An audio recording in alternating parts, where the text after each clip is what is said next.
Hey, we're here. What's up? I modified the beginning there with the suspicious title of the show. Oh, Oh. We might get to what I meant by the suspicious title of the show. and what if we don't? We do it next week. Actually, no. Next week is going to be a rerun. Gotcha. Oh yeah, I forgot. Yeah, I will be unable to attend the recording, so we're just going to skip it. I think I've got one vintage episode. I'm actually trying to go back to the earliest video that I can find Oh that Lord. hopefully I can publish, because we recorded a lot of stuff video wise before we actually streamed it. So Yeah, we did. So we're going to show you how well we improved and what kind of crazy things are actually behind me. And You'll get to see the Christmas tree that stays up year round. That when I was in the basement recording. I think we still saw some of that, but I'm trying to think. I think we went to video. I was still 3 houses ago. Yeah, I think you're right. Well, I might have still had the studio in the old shop. I don't know when we really switched over to trying to do this video wise and recording it. But I've begun to look for some episodes, and it's going to be a flash from the past, because part of the game over here is the following week we're going to have kind of a revamped format of the show. And I was going to say, if you are a listener and you like the show, email us this week. Definitely, because I'm changing a couple of things up and I don't want to drop your favorite portion of the show. So nodrivinggloves.com. You can find it, again, like I say at the end of every show, you can find everything you want to know about us. And if you just want to directly email us, nodrivinggloves@gmail.com. And of course, on the website, nodrivinggloves.com, wherever my link is to that. There it is. nodrivinggloves.com. You can find all ways to contact us: Facebook, Messenger. We even have a phone number out there that I can't remember right now. So I'm not giving them mine. Oh, I could actually look it up. Actually, we've got a phone number, and I've got a new phone number for the show, because not a lot of people call us. What's happening with you tonight, Will? Well, we've been getting geared up. For the new autocross we got happening. First event is Saturday. I'm not sure what this autocross is that you speak of. Yeah, so it's going to be in Gadsden. It's going to be Saturday. Registration, most everybody's pre-registered. We've only got like 5 spots available for day of the event. So, if you want to come out, you better get there early is all I got to say. If you haven't pre-registered and you want to participate with your vehicle. Are you still doing some pre-registrations? No, pre-registration is closed. Okay. So the only thing left is day of, and there's only 5 spots. And I've been a little bit amazed lately that what do I want to say? Some of the Facebook chatter, because I'm friends with a lot of autocross people from kind of my past, and just kind of weird who's popping up and who's planning on coming. It seems you might have some pretty good. Not that I was going to say you were going to be bad before, but you've got some pretty good people showing up, I think. Yeah, we got some pretty heavy hitters showing up. It's going to be pretty awesome, because it's split about half and half for people that have never autocrossed to people that are experienced autocrossers. So there's people coming from Tennessee, from way down south Alabama. Got some guys coming out of the Atlanta area. So it's going to be a really cool mix of first timers and world champs. So it's going to be about as diverse as you can get. So looking forward to it. And if you're a unexperienced autocrosser, that's what I was telling everybody. I really encourage you to be at our first event because we're kind of catering to that at our first event and probably our second event as well. But our first event, we're going to spend a lot of extra time with novices and people that haven't ever autocrossed before. We want them to be comfortable. We want them to feel like they're doing something correct. They, not feel out of place. So we're going to spend a lot of time with our first timers, and the people that are coming that are experienced they're a lot like us. They like the camaraderie, the new friends you meet, the old friends you get to hang out with again, and the competition. So it should be a lot of fun. No, we don't have the best parking lot. No, we don't have the best course.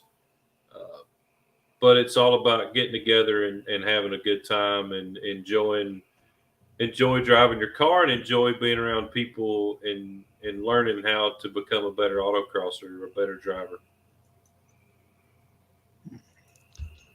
And I popped that link up there. Hopefully it's still, I misspelled it. That's why it's not working on my test here to get you to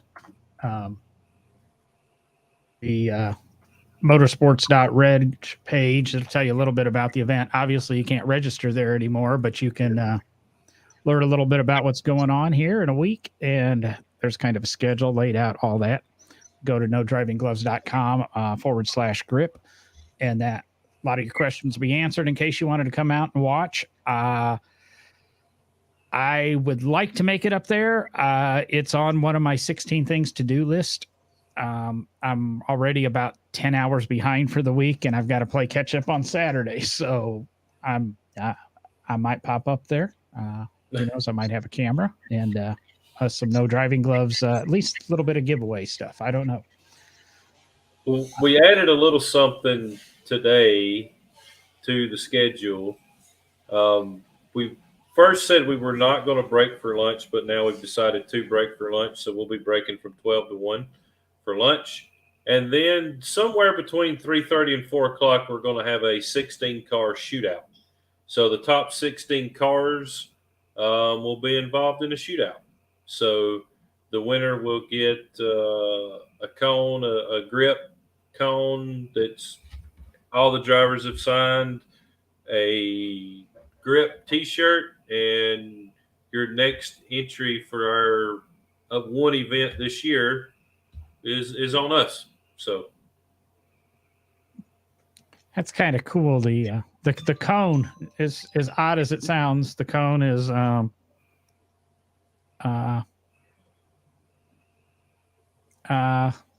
say the cone is kind of a special thing there.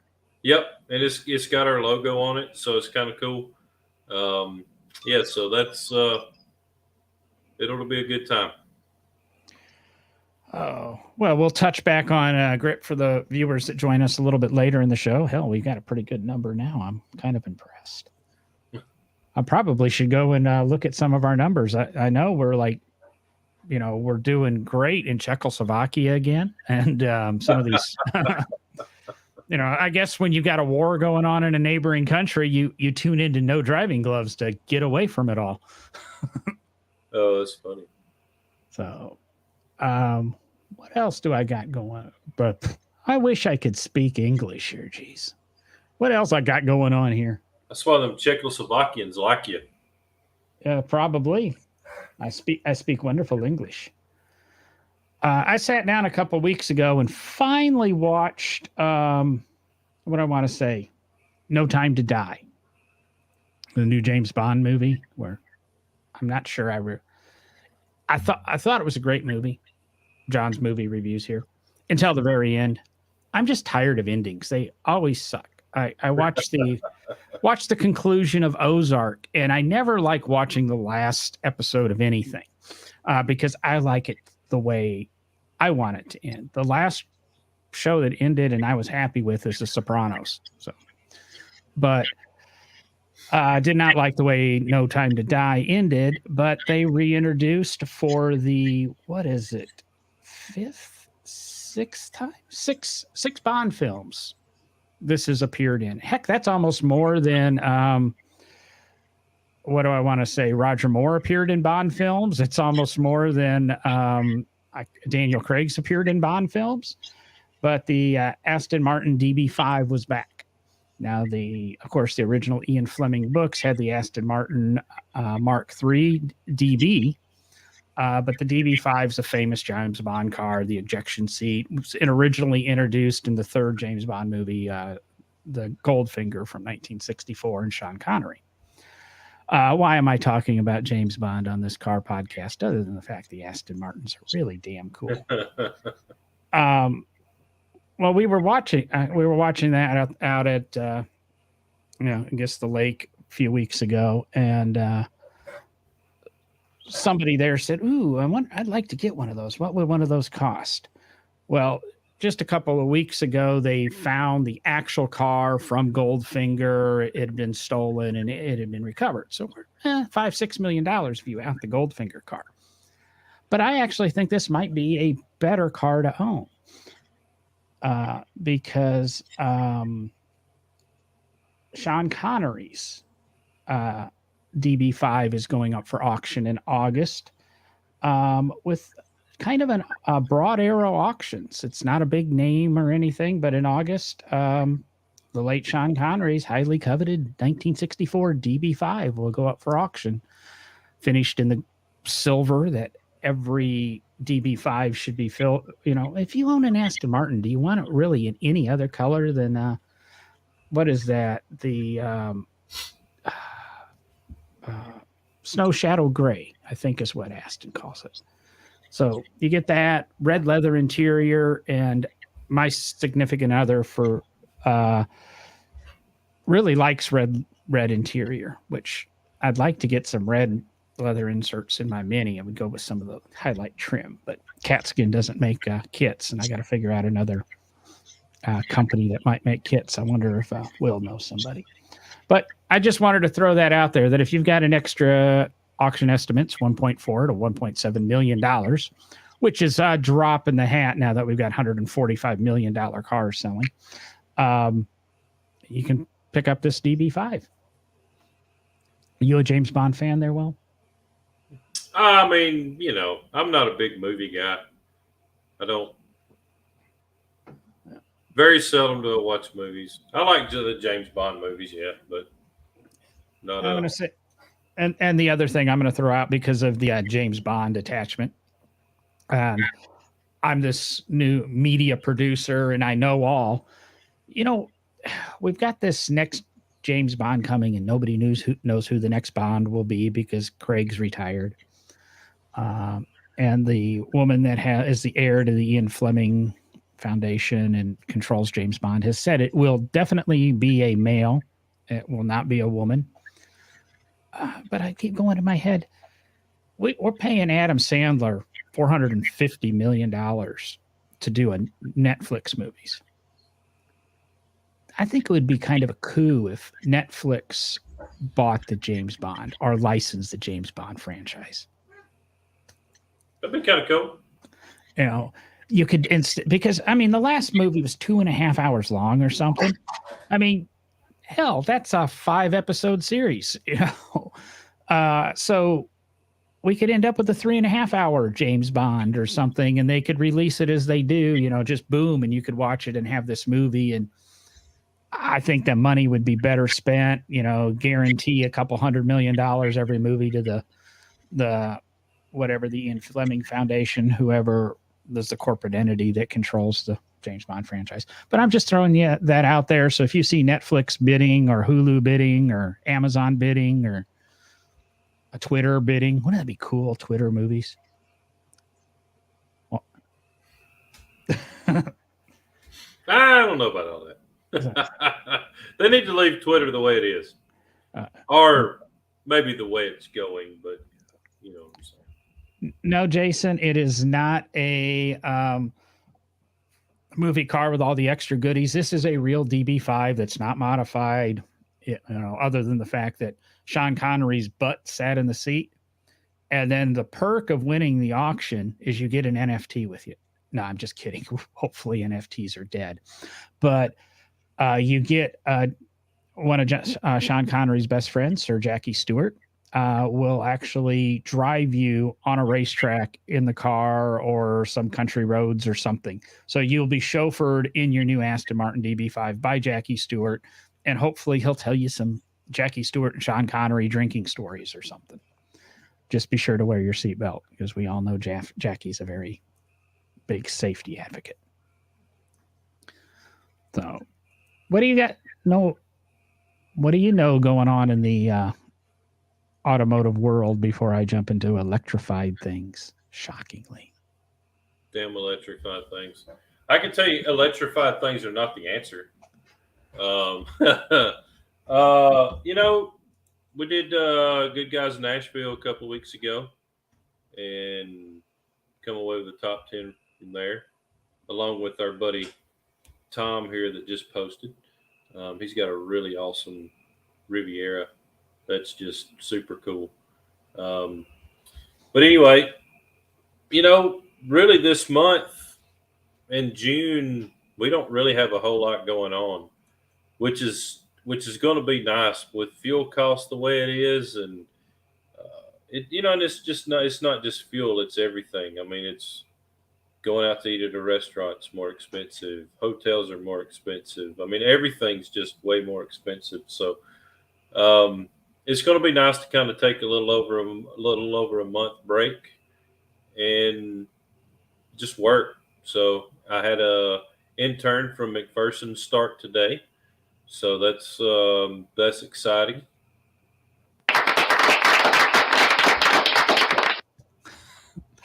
Still could use a couple more guys, but sitting pretty good right now. So yeah, we're gonna take it easy. My oldest daughter Sarah graduates high school on Friday. So do you feel like an old man? No, no, no, no. I mean, there's some gray in here, but it ain't too bad, right? So yeah, so that's what I got going on. It's going to be a pretty crazy weekend with Sarah graduating and then our first autocross event the next day. But then things will kind of slow down a little bit and kind of get back to normal, which I'm looking forward to. So. I was going to say, you mentioned McPherson, and we're about on episode 214 or something. I think this is episode 214, might be 213. I'm not sure. But almost 100 episodes ago, on episode 125, we had Amanda Gutierrez on the show from McPherson. Yep. And she just recently was promoted out of her director of automotive restoration role to an executive vice president at McPherson. So yep. We'll just give her a round of applause, too. So that's a nice thing to hear. She's a really good person, and she did a heck of a lot for the program. And I don't know if we ever mentioned it on the show. Did you see, Will, that they got a 73 or 74 Ferrari 365 GTB /4 coupe donated to the college? I did. Actually, I think Jason shared that in a group text the other day about that. So yeah, he was chatting, and I saw the press releases on it, but I get the press releases, and it had these embargo days on it. And unfortunately, the embargo day was the day after we broadcast. So I forgot about it. And, if we would have recorded like normal and we didn't do this live stream, we could have had it in the show, but we didn't. What do you think their plans are with that car? I guess Jason just said something about it there in the chat too. Yeah. Actually, one of the press releases I read is it is going into the McPherson collection and will not be sold and will be used to publicize the program. I mean, we're looking $750,000 million, possibly more with that recent sale of the Mercedes 300 SL. I think I could be wrong. I'm not 100%, but I'm pretty sure somebody just donated $25 million to McPherson College, their biggest donation ever. I believe I don't think it was all to the automotive restoration program, but somebody did donate. I'm pretty sure it was $25 million to McPherson College, and surely to God, the automotive restoration side will see some of that. Well, they did that, and they what is it? I can't think of the guy's name out on the East Coast. I just pulled up your McPherson College president. $25 million donation was a great surprise. Yeah, I think he announced it at graduation or something, which was kind of cool. Yeah, it was gifted to McPherson College during graduation ceremony. The gift comes from philanthropists Melanie and Robert Lindquist to the college of about 800 students. And yeah, the next line in the article goes, yes, you heard correctly, $25 million. I mean, that's a chunk of change to begin with. I think I read where the largest before this donation was 10 million. So he just blew that completely out of the water. It's pretty awesome. Yeah, and this is part of the $53 million fundraising the college did, building the community, going towards a new student center, academic programs, and student debt projects. I don't know what any of that is. I don't want to get talking about student loans or whatever. And then the article does go on and said that Lindquist have been involved with McPherson for about a decade. And they're also the ones that recently donated the same Ferrari we just talked about. Oh, there you go. So, worth about $600,000. So yeah, they're into the automotive side of things for sure. Right. And I'm going to go into, Derek and I touched on it at the very end of the last episode because it was speculation when we recorded. And that was last Wednesday. On Thursday, all the confirmation came out.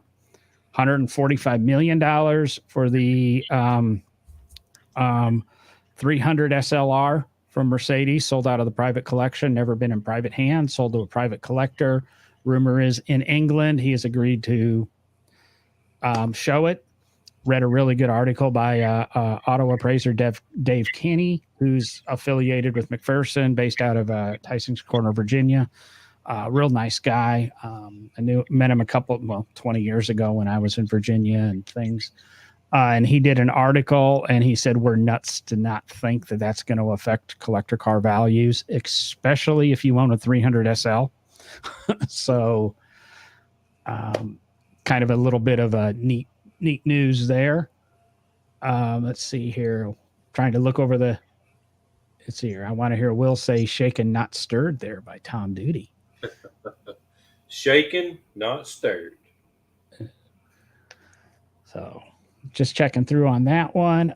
And in last week's episode, when we talked all about the C's, we brought up some of the Carvana news, them laying off 2,500 people, them buying ADESA. Follow-up to that is all of a sudden, every other used car dealership is rethinking their thoughts about using ADESA to move their used cars. So that may have come back to bite Carvana in the ass there too. And that could be a wasted $2 billion, but I don't know really where they're going to go if they leave ADESA. And then to add to Carvana's problems, and this has happened to them before, North Carolina, and I believe Florida, maybe. Illinois now has banned Carvana from selling cars in Illinois because they take months and months and months and months and months to process titles. Same thing happened in North Carolina. One other state was, I can't remember if it was Florida or Pennsylvania, or somebody was threatening to revoke their... I think it was Florida. Yeah, revoke their license from selling cars, but really not been a great couple of weeks for Carvana. I don't know where their stock price is now, but let's see. I don't know. Just kind of scary.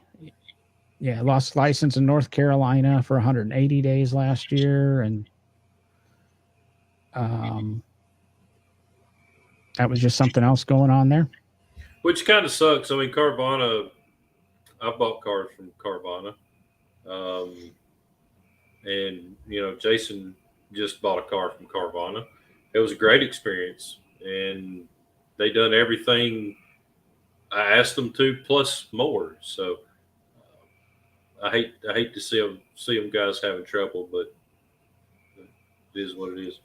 I'm going to ask you, Jason, because you stated here in the comments that you just got yours last week, which, okay, it's the 26th of May right now. This is Wednesday. So what would that be? Anywhere between the 21st to or 18th through whatever? I can't think of what the dates were last week. When did they originally promise you your car if you bought it on April 30th? Was it delivered on time? Because one of the big stories I hear about Carvana is continued delays in delivery. I'm just wondering what your experience on that was. Obviously, they didn't drop it off the truck or anything like the famous YouTube video shows them doing.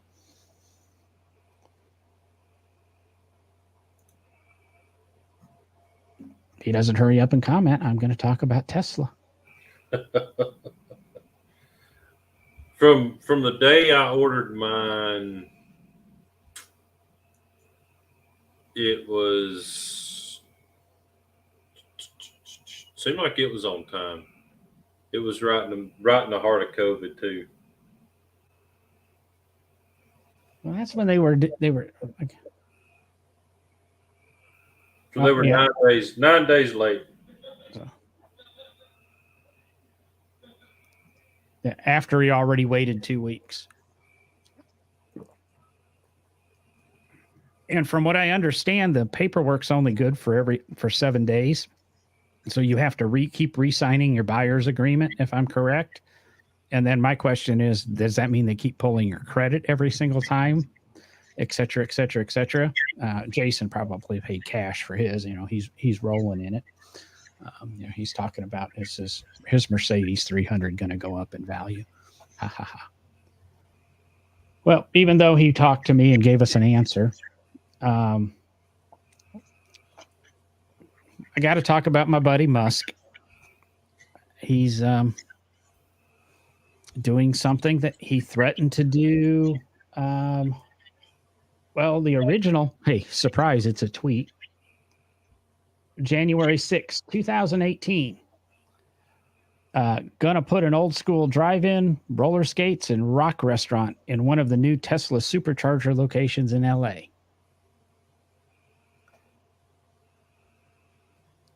Fast forward, February 18th, 2022, on Twitter. Let's see here. Replying to Ryan blah, blah, blah. And futuristic diner drive-in theater plan for Hollywood area. And also on February 18th, 2022. And of course, you can pay in Dogecoin. Probably be paying a lot in Dogecoin now, or Dogcoin, whatever it is, Doggy Coin. But he is opening a old school 24-hour a day drive-in. Waitresses on roller skates, two 45-inch LED projection screens on the roof so that it can kind of have a drive-in theater with charging stations while you're watching the movie. I can't remember how many it was. I'm looking here. 9,300 square feet. It's going to replace a popular Shakey's Pizza, which probably isn't going to go over very well unless, of course, the drive-in sells Shakey's Pizza. I remember Shakey's Pizza back years ago. They used to be friends with the guy whose dad owned all the local Shaky Pizzas in Peoria, Illinois. Always loved those. 218 seats at the restaurant. Majority of indoor seating and is on the first floor, and then outdoor seating on the second floor. Let's see here. Yeah, two giant 45-foot LED movie screens. So 28 superchargers. Guess Musk is now expanding into the food business. So might as well. I mean, he's got a social media stuff going on, and he's got a new T logo that I guess they patented for, and I don't know if patented is the right word, but that's what the news article says, but maybe trademarked for the line of restaurants last year. That article is from Robb Report, which also had this neat little story on a 48-year-old Johnny Walker Scotch, $25,000 a bottle. That does come with an NFT. Not joking. Still comes with an NFT. And VIP distillery tour for 25 grand for a bottle of booze. I better be able to swim in a vat. But that's, I want to say, one of my 2 Tesla articles from this week. I'll talk another Tesla unless you got something else to say, Will. No, I'm good. Go ahead. Hey, just get it over. Rip it off like a Band-Aid. I'm good talking about Tesla as long as we're not talking about electric cars. So we're just really talking about Elon, not necessarily Tesla. Well, this one is actually going to talk about Tesla a little bit, and I didn't realize it, but Texas has the third highest concentration of electric cars in the country. Or there's, they're whatever. Yeah, because half of the people moved out of California to Texas. Well, so did Tesla. Ironically, they slid over there to Texas, and last week in their heat wave, which really isn't a heat wave because it was average 76 and the temperatures were pushing 88. So 88 in Texas, give me a break. Stressing the power grid. I guess 6 power stations went down that would power 500,000 homes. And all of a sudden, Tesla put out a message to all their Tesla owners. Turned on your car in the morning, you got this message on your dashboard that basically said that, I'm trying to find the quote here, but maybe don't have the quote, but basically said that they, to please not charge during peak hours. So don't charge your car between 3 and 8 p.m. Because of the stress on the power grid. So the big complaint is infrastructure and electric cars, and a big red flag here. We can't, if you want air conditioned homes, you can't have electric cars.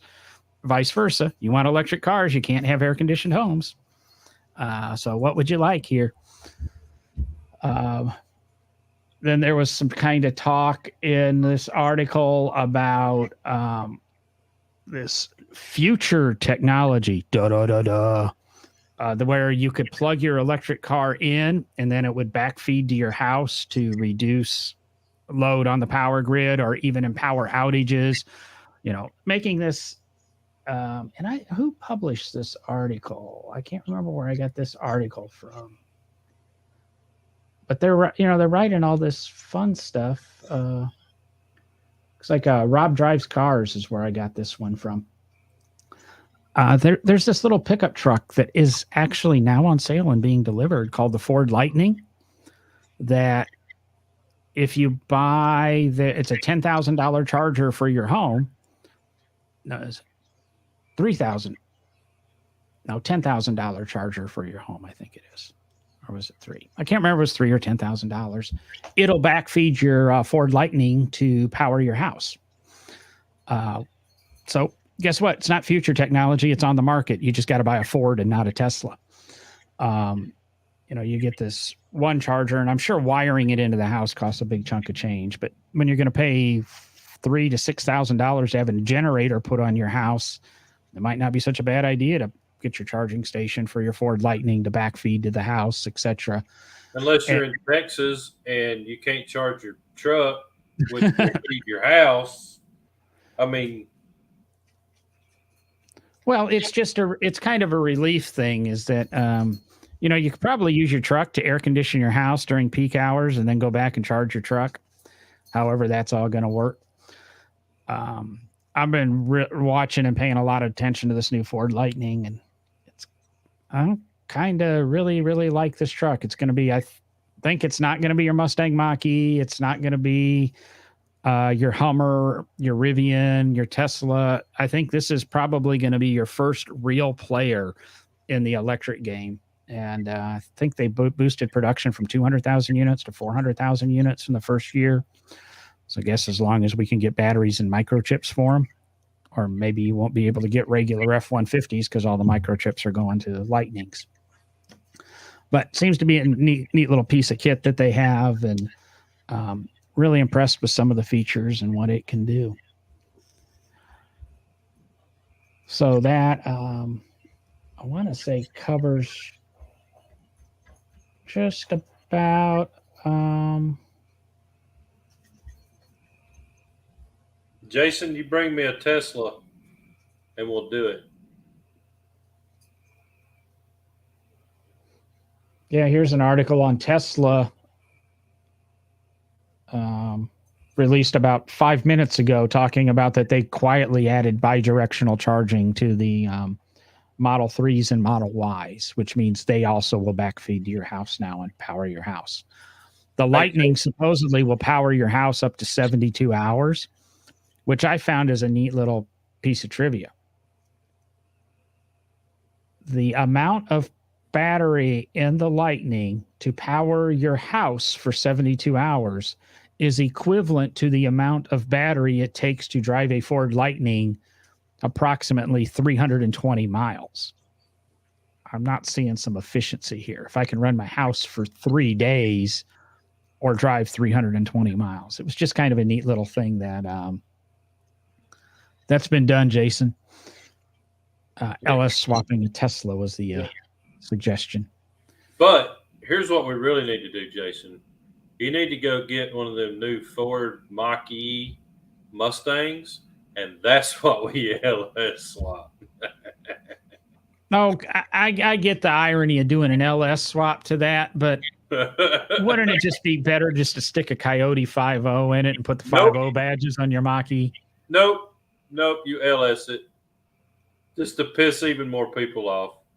Just go ahead and LS it. Be done with it. What was the new thing I saw? The new Dodge Charger something 809 horsepower. That goes along with our talk last week about Stellantis not being a big fan of electric cars.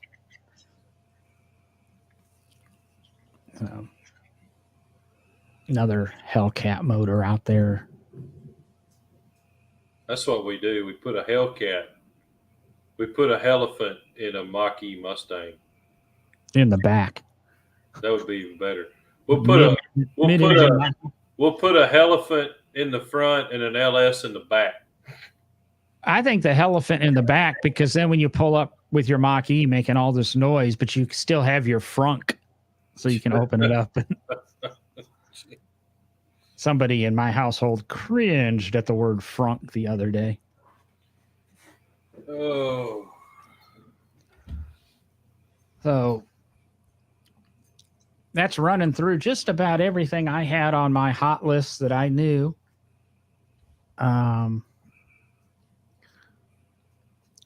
Derek couldn't join us. Had other commitments tonight, so no big deal. That's not part of what the original show name was. Let me pop that graphic back if I can find it here. There it is. But simply put, format of the show is changing. Hopefully in 2 weeks, intro will change, everything else. Taking suggestions. What would you like to see? I'm looking at a little bit more segments so you know what's coming up and what's around the corner. Guys will be getting the outlines. Might be considering, we talked about it a few episodes ago, of getting us a fourth rotating co-host. So if you're out there and you're interested, might be interested in a fourth rotating co-host, or I want to say, I can't remember what I want to say. And we really, if possible, like to do a female, because we'd love to have some female perspective on our all male ways here. Not saying that we're crazy or whatever, but would just like to have a feminine input, keep us guys in check. So obviously you got Grip Autocross coming up in a couple of days. That's it. We're getting ready for it. 5 spots left. Got lunch. If you don't feel like driving or whatever, just come out and take a look. Like I said, if I can figure out how to get to Gadsden, and I would say gas prices. But for those of you in Birmingham and that, I travel all over the state, or I did up until yesterday until I changed jobs. today was my first day with LG Home Appliances, by the way. So, and I'm selling for them. So if you need a new appliance, I'm in Alabama. Let's talk LG. But because I get bonuses at this job, I need my bonuses. But what was I say? Gadsden area is about the cheapest gas in the state. Huntsville and that gets it this week was into the 440s. I was out going up Memphis way out 22, and we were pushing 450 and 460 a gallon. Birmingham's been about 416, and Gadsden, I think, has been right about that number also. Yeah. So when Will was bitching about gas prices earlier, I'm going, geez, you got it rough. You're about the cheapest you can get in Alabama. So, but you think about it, I don't hardly ever buy gas in Gadsden. I live a quarter mile from where I work. I'm generally on the other side of the world when I'm doing driving. So, diesel being almost $6 a gallon just about everywhere is freaking brutal, man. I don't even want to talk about it because I get freaking pissed off. Yeah. And, I mean, all they're doing is screwing everything up, screwing it all up. They wonder why numbers are down at car shows. They don't want to know why vendors are down. There you go, right there. It's freaking fuel prices. Oh, what was the hit list out of SEMA this week? General Motors and Honda now? Honda's been out. General Motors is out. Ford is out. Ford is out. There's some other ones that are out that I don't know if I can say or not. Yeah, you probably know a little bit more of the privilege list, but I thought GM and some other casualty this week, and it was Ford and I guess Honda and somebody else 2 or 3 weeks ago. Yeah, could be an interesting gameplay at SEMA. I will say this: I've seen the map, and Central Hall is full. I mean, it's full. They've Holly's on there. A lot of the people that were out the last couple of years are back. So Roadster Shop's got a big booth. AM Hot Rod Glass has got a big booth. Tim McCarthy from Hushmat's got a big booth. Dakota Digital, U.S. Radiator, Bryce Thomas. So, I mean, a lot of the people that wasn't there last year are they're on the map. Now, what does that mean? That means right now, if SEMA happened tomorrow, they'd be there.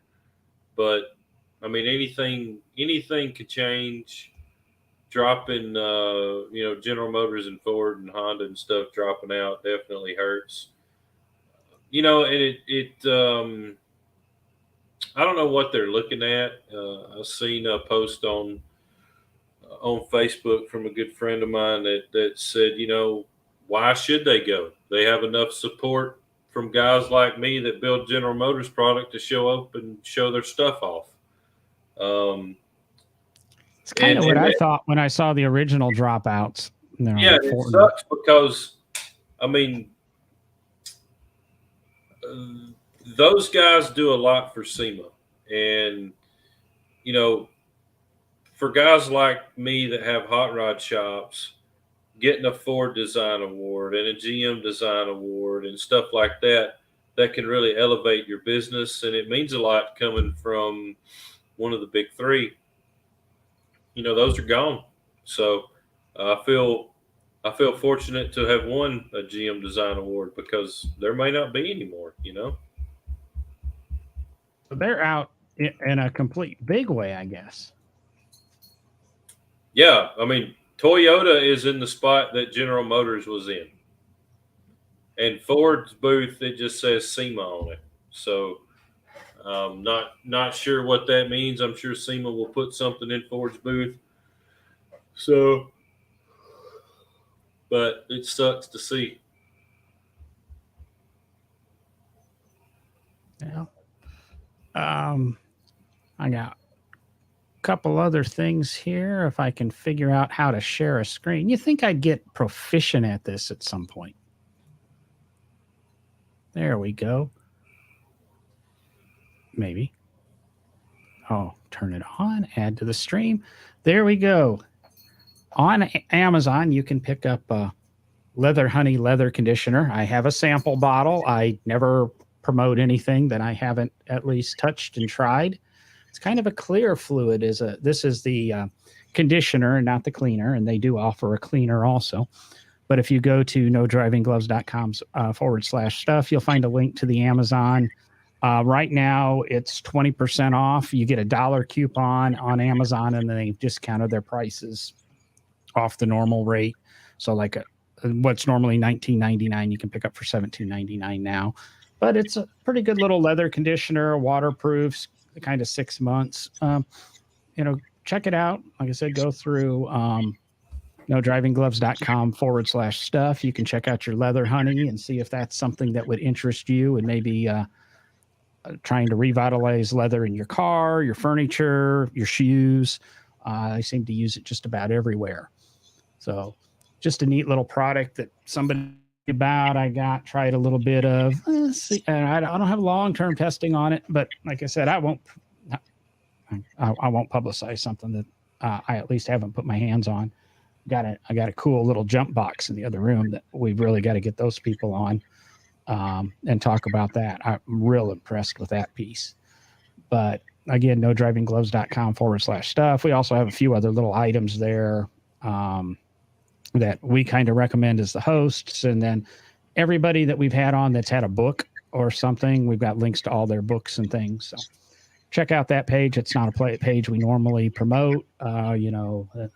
We get a couple of cents off everything there, which I talked about that a little bit before because we're hawking stuff.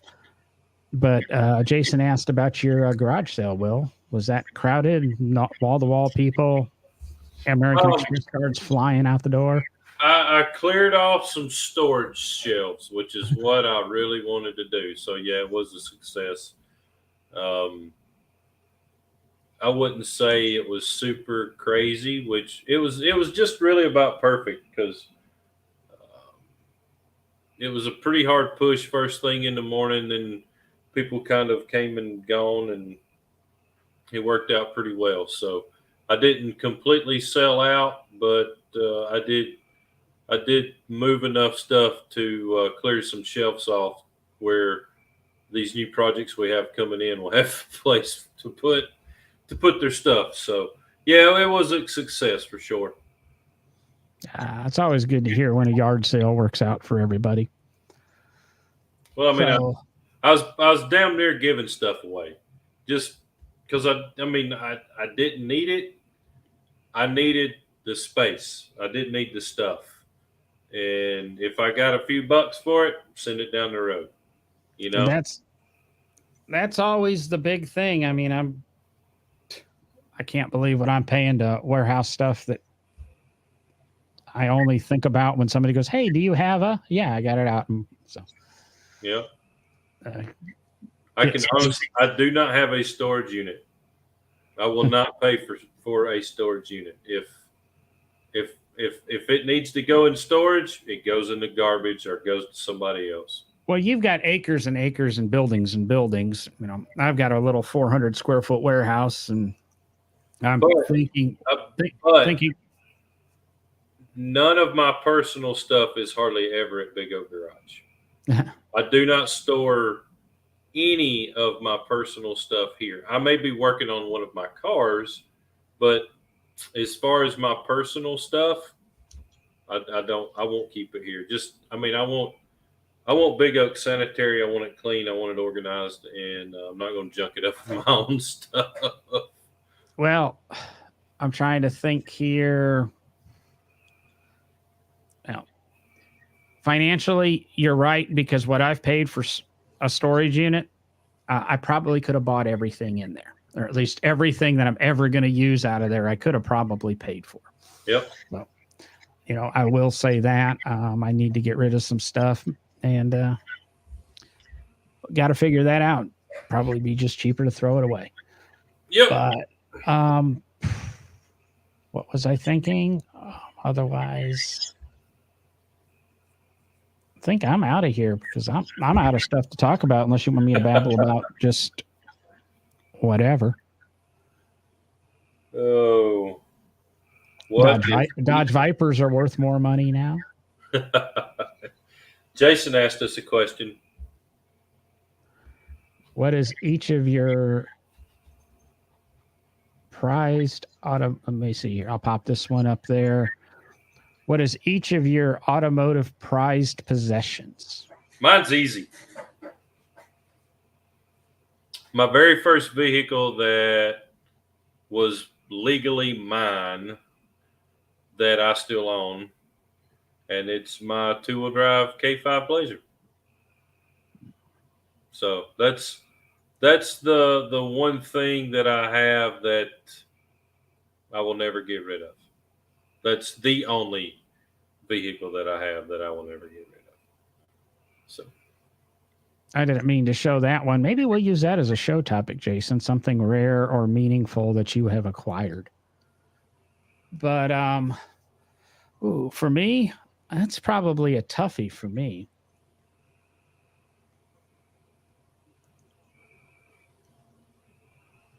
Automotive prized possessions. we don't have to be a car.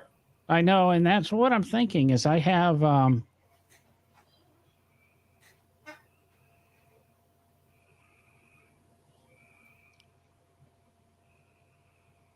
Your education from McPherson, that's automotive. yeah, it's not prized though.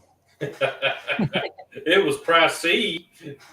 Yes, it definitely was pricey. It did what I said it would do. I just bought a $40,000 piece of paper. Which I'm sorry to say, that's what I paid for tuition for 2 years, 22 years ago, McPherson students. Yeah, I wonder what they pay now. I can think find out. There's a student right on the other side of that wall right there. I think it's in the mid 30s per year. Once you're all in, I could be wrong. You didn't walk away from Barbers with anything in my pockets. No, and when I left Barbers, it was very interesting, Jason, because normally when anybody leaves, whether or not they quit or they get fired or whatever, and they have a security guard stand there and watch them.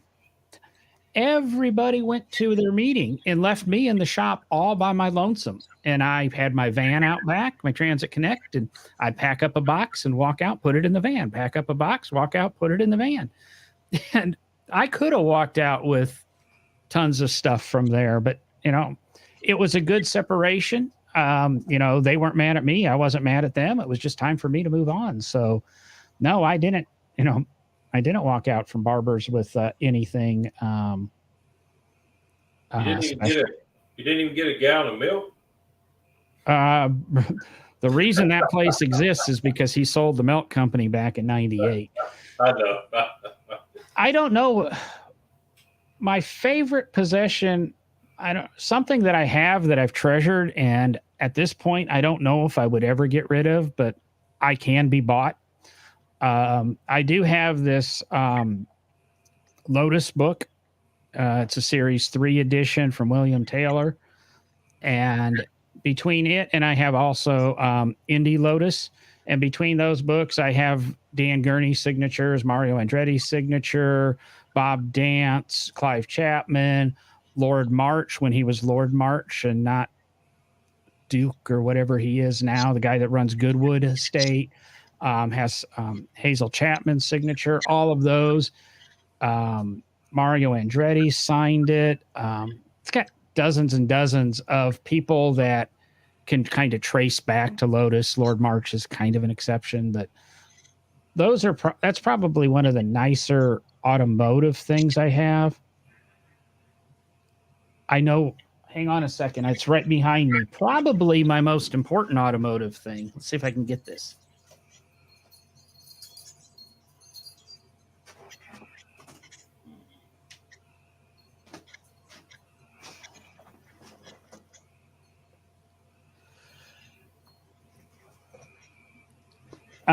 Jason, that comment you just made, I think the story about showing Mario the track was amazing. Yeah, that's my best automotive memory.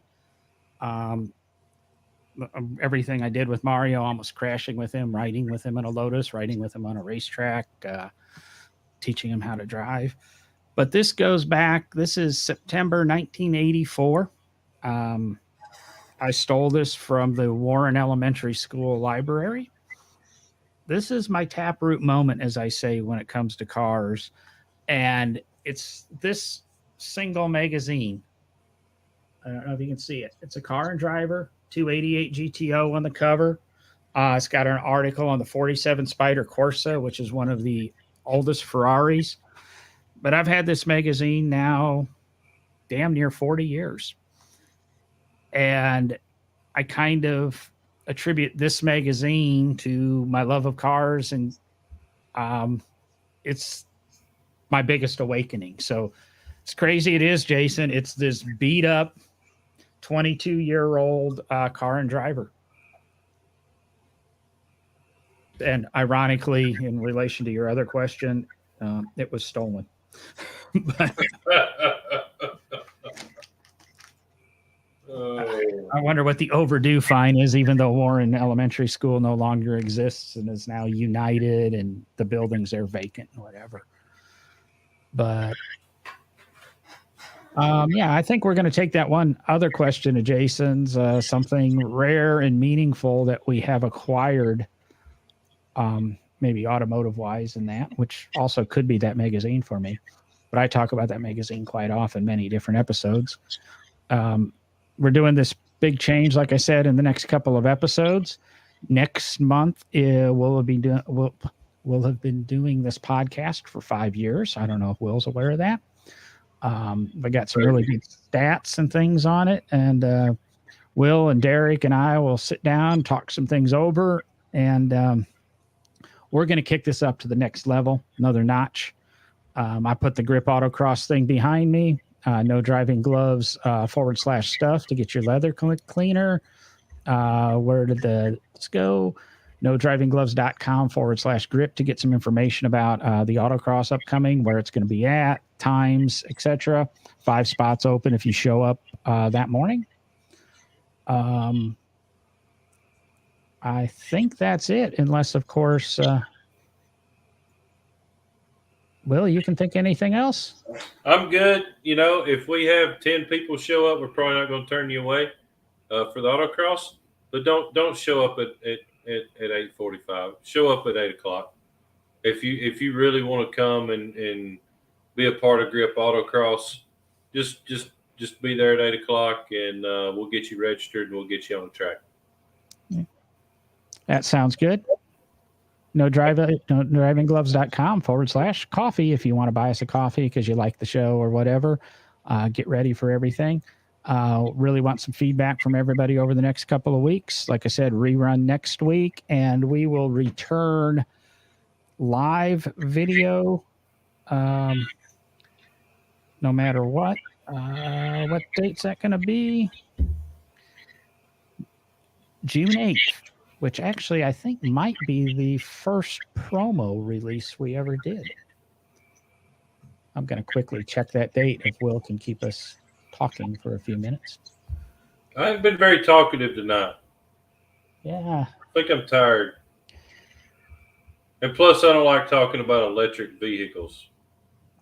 The first intro episode of No Driving Gloves went out June 11th, 2017. So June 8th, we'll return. We'll call that our 5-year anniversary show. And hopefully we're going to take this to the next level. With that, I'm getting out of here. I got more training to do for my job.